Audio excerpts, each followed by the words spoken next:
할렐루야. 오늘도 새날을 주신 하나님을 찬양합니다. 주의 말씀은 내 발의 등이요 내 길의 빛이라 하셨습니다. 오늘도 함께 나누는 이 말씀이 여러분의 삶에 등불이 되고 빛이 되어서 선한 길로 인도함을 받는 하루가 되시기를 바랍니다. 오늘 우리에게 주시는 하나님의 말씀은 베드로후서 3장 8절에서 13절까지 말씀입니다. 하나님의 말씀을 경청하시기 바랍니다.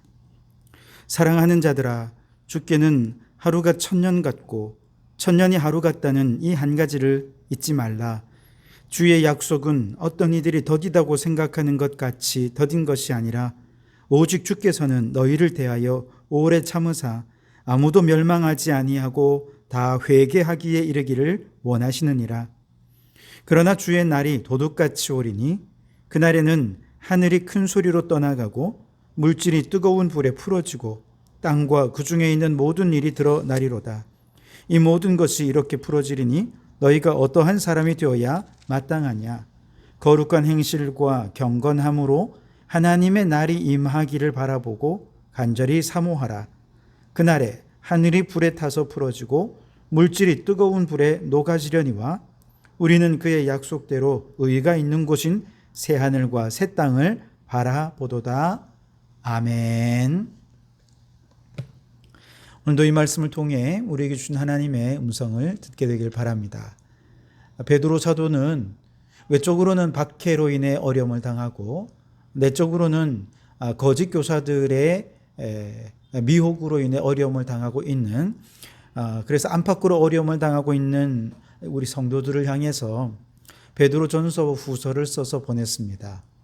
그 목적은 두 가지인데요. 첫째는 이런 위기 가운데서 그들의 마음이 혼탁해지지 않고 오히려 진실한 마음을 일깨우고 그 진실한 마음을 끝까지 잘 유지할 수 있도록 도와주기 위함이고요. 둘째는 하나님의 말씀을 기억나게 해서 어떤 위기의 순간이라도 말씀으로 그 위기를 잘 이겨내도록 도와주는데 그 목적이 있습니다. 특별히 현재의 정욕과 쾌락에 눈이 멀어서 주님께서 강림하신다는 미래의 약속을 아예 부정해버리는 거짓 교사들, 그들의 미혹에 대해서 경계할 것을 권면하면서 주님의 강림에 대한 약속은 확실하다는 것입니다. 그리고 주님이 강림하시는 날 하늘과 땅에 불심판을 내리시기 위해서 하나님께서는 노아 홍수 이후부터 지금까지 계속해서 인간의 죄를 차곡차곡 쌓아왔어요. 그리고 주님이 강림하시는 그날은 바로 지금까지 쌓아온 인간의 죄에 대한 심판의 날이 될 것이다 하는 것을 아주 분명하게 선포하고 있습니다. 그런데 하나님께서는 왜 이렇게 이 세상의 심판을 아직도 감행하지 않으신 것일까? 우리가 심판받을 죄가 아직 다 쌓이지 않아서 그럴까요? 그렇지 않습니다. 비록 우리의 죄는 이미 심판에 합당한 그 이상의 죄를 범하고 말았지만 아직까지 경건하지 않은 자들, 죄 가운데 있는 자라고 하더라도 회개할 기회를 한 번 더 주시기 위해 하나님은 지금도 그들을 향해 오래 참고 인내하고 기다리고 계신 것이죠. 여기에 하나님의 사랑과 하나님의 인내가 있는 것입니다. 그것도 모르고 거짓 교사들은 주님의 강림하심 그 자체를 무시하고 부인하고 있으니 얼마나 어리석은가 하는 것입니다. 오늘 본문에서 베드로 사도는 주님의 강림하심에 대해서 좀 더 구체적으로 다루고 있는데요. 우선 주님의 재림의 때에 대해 얘기하면서 하나님의 시간과 인간의 시간은 완전히 다르기 때문에 인간의 시간으로 하나님의 시간, 하나님의 때를 판단해서는 안 된다라고 이야기를 합니다. 8절을 보시면 사랑하는 자들아, 주께는 하루가 천년 같고 천년이 하루 같다는 이 한 가지를 잊지 말라, 그렇게 말씀을 하시죠. 이 말씀은 시편 90편 4절의 말씀에서 모세가 쓴 시를 인용한 것인데요. 모세는 이렇게 노래했습니다. 주의 목전에는 천년이 지나간 어제 같으며 밤의 한순간 같을 뿐임이니이다 라고 고백을 했습니다. 모세가 그러했듯이 수많은 믿음의 선조들은요, 하나님의 시간과 인간의 시간이 다르다는 것을 이미 알고 있었습니다. 그렇기 때문에 비록 땅에서는 하나님의 약속이 성취되는 것을 보지 못했다 하더라도, 이 눈에 아무 증거 아니 보이고 이 귀에 아무 소리 아니 들린다 하더라도 하나님의 약속은 하나님의 시간에 하나님의 방법으로 반드시 성취될 것을 믿고 이 땅에서는 나그네요 외국인 같이 그렇게 인내하며 살다가 그렇게 주님 앞으로 나아갔던 것이죠.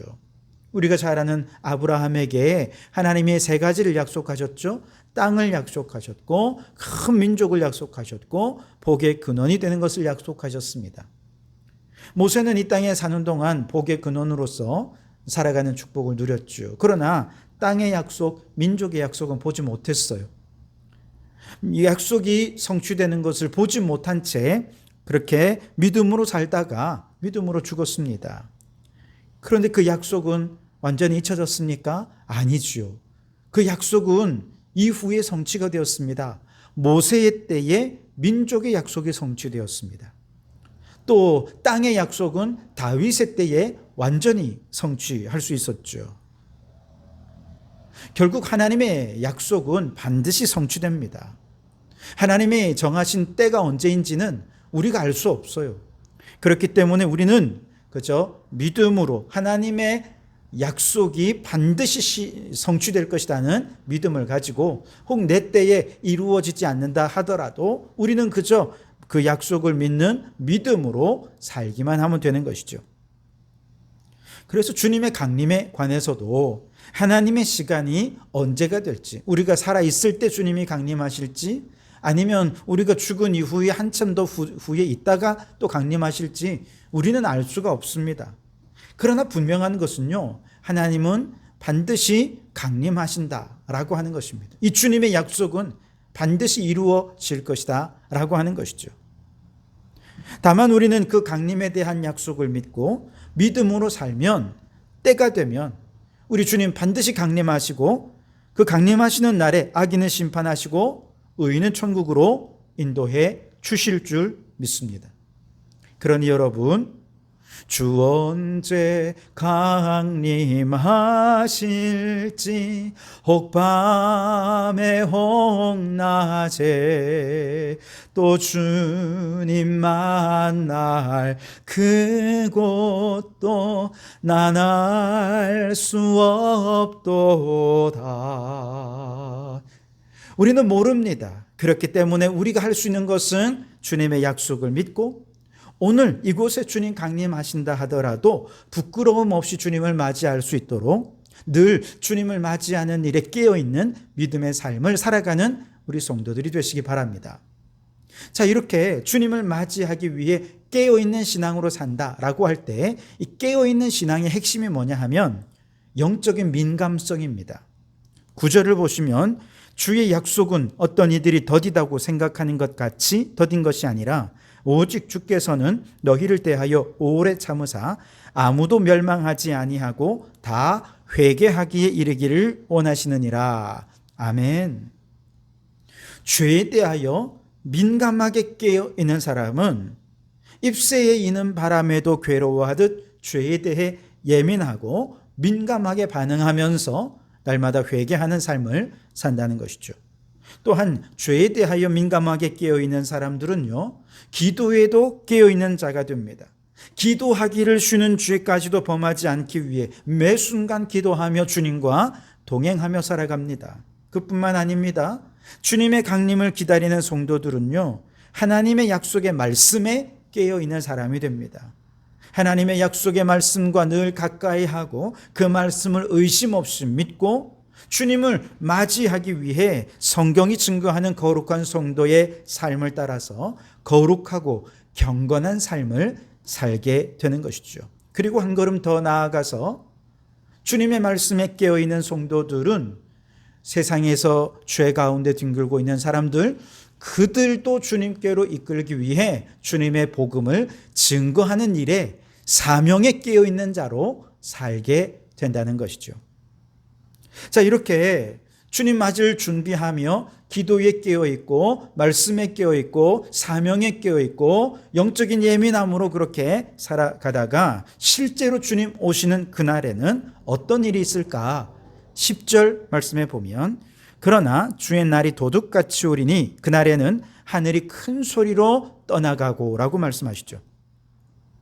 하늘이 큰 소리로 떠나간다는 것은 요한계시록 6장 14절에 하늘은 종이 축이 말리는 것 같이 떠나가고 라고 하는 말씀과도 일치합니다. 여기서 하늘은 떠나간다 라고 할 때 떠나간다는 것은요, 처음 하늘과 처음 땅이 마치 종이 축이 말리는 것 같이 큰 소리로 사라지게 될 것입니다. 그리고 처음 하늘과 처음 땅이 사라진 그곳에는 둘째 하늘과 둘째 땅, 즉 새 하늘과 새 땅이 도래하게 될 것이다 라고 말씀하시는 것이죠. 그래서 주님이 강림하여 오시는 그날은 곧 새 하늘 새 땅이 임하고 거룩한 새 예루살렘 성이 임하는 날이 될 것입니다. 베드로 사도는 이렇게 처음 하늘과 처음 땅이 사라지는 과정에 대해서도 아주 실감나게 묘사를 했는데요. 10절을 보시면 물질이 뜨거운 불에 풀어지고 땅과 그 중에 있는 모든 일이 드러나리로다 그렇게 얘기했습니다. 물질이 뜨거운 불에 풀어져서 모든 일이 드러날 것이다. 이 말은 무슨 말이냐 하면 주님의 불심판 앞에서 이 세상 모든 존재의 본질을 이루는 가장 기본적인 요소 하나하나까지도 그 속에 있는 죄악된 본성들까지도 다 풀어지고 다 드러나서 더 이상 그 누구도 죄에 대하여 숨길 수 없을 정도로 분해되고 해체될 것이라는 것이죠. 그렇게 나라고 하는 존재는 낱낱이 파헤쳐지고 분해되고 해체되어서 주님 앞에서 그 누구도 죄를 숨길 수 없는 대심판의 날을 맞이하게 될 것이라 말씀하시는 것입니다. 11절에는 이 모든 것이 이렇게 풀어지리니 라고 말씀하시죠. 이때 풀어진다는 표현은 좀 다른 의미입니다. 앞에서 풀어진다 라고 하는 의미는 그 불로 인해서 모든 존재의 본질과 본성에 있는 죄악의 요소들이 다 드러난다는 뜻이었다면, 모든 것이 이렇게 풀어지리니 라고 할 때 이때 풀어진다는 것은요, 수수께끼가 풀어진다는 뜻입니다. 그렇게 해답을 찾게 될 것이라는 것이죠. 사실 우리는 하나님의 지혜를 알지 못하는 어리석은 자들이기 때문에 하나님께서 우리 인생을 향해 행하시는 일들을 다 이해할 수가 없습니다. 진리를 알되 단편적으로만 압니다. 희미하게 압니다. 얼굴과 얼굴을 대하여 보는 것처럼 알지 못한다는 것이죠.